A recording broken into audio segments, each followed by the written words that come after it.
Hello বন্ধুরা, good morning সবাইকে। সবাই কেমন আছো? আশা করি সবাই অনেক অনেক ভালো আছো, আমরাও ভালো আছি। বুলটি বিশ্বের চ্যানেলে তোমাদের সবাইকে স্বাগত। নতুন একটা ভিডিওতে সবাইকে ওয়েলকাম আর অনেক অনেক ভালোবাসা। তো আমার মতো আশা করি অনেকেরই এরকম ছোট বাচ্চা আছে। তো দেখো, ছোট্ট একটা বাচ্চা থাকলে কেমন হয়।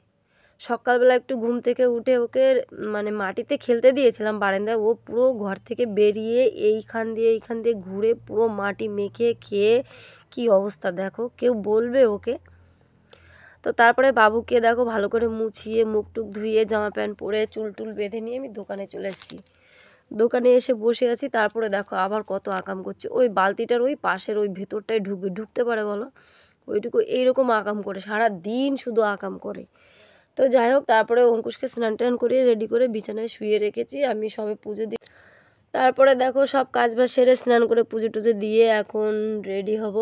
তো রেডি হওয়ার আগে এরকম করে একটা ভিডিও বানানোর ইচ্ছা হচ্ছে আজকে অনেক, আমি এখনও করিনি, ফার্স্ট টাইম করব। তাই একটু দেখছিলাম হয় কি না হয়। তা দেখলাম হয়েছে ভিডিওটা করা। তো যাই হোক, তারপরে দেখো আমি রেডি হয়েছি। আজকে লাল লাল পুরো সব লাল টুকটুকে শাড়ি পরেছি, পুরো লাল লাল সব কিছু ম্যাচিং করে নিয়েছি। তো যাই হোক, তারপরে আমি তো পুরো রেডি হই। দেখো অঙ্কুশকেও রেডি করেছি, অঙ্কুশকেও পুরো আজকে লাল লাল, আমরা দুজনে পুরো সেম সেম। জিতুকে লাল ড্রেস পরিয়েছি, তোমার দাদাভাইও লাল ড্রেস পরবে। তো যাই হোক বন্ধুরা, আমাকে কেমন লাগছে অবশ্যই কমেন্টে তোমরা জানিও। তো চলো, আজকে না অনেক দিন পরে একটা মাথায় হেয়ার ব্যান্ড নিয়েছি। তো আমাকে কেমন লাগছে বলতে হেয়ার ব্যান্ডটা পরে। তো বন্ধুরা চলো, আজকে একটা জায়গায় যাব, ওর জন্য অনেকটা খুশি খুশি। তো যাওয়ার আগে আমাদের এখানে শীতলা মায়ের পুজো হচ্ছিলো, তাই এখানে এসে মাকে একটু প্রণাম করে তারপরে সবাইকে দেখছিলাম। এখানে একটু দাঁড়িয়েছিলাম, অনেক দূরেই দাঁড়িয়েছি যাতে কারোর সাথে কারোর ছোঁয়া না লাগে।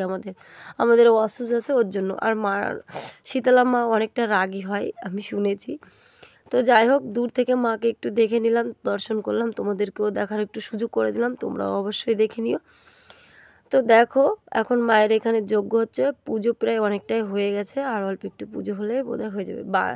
আর এই পাশেই খিচুড়ি রান্না হচ্ছে, ভোগ হবে সবাইকে, গ্রামবাসীকে সবাইকে খিচুড়ি ভোগ দেওয়া হবে। তো বন্ধুরা আজকের মতো এই ভিডিওটা, বাই।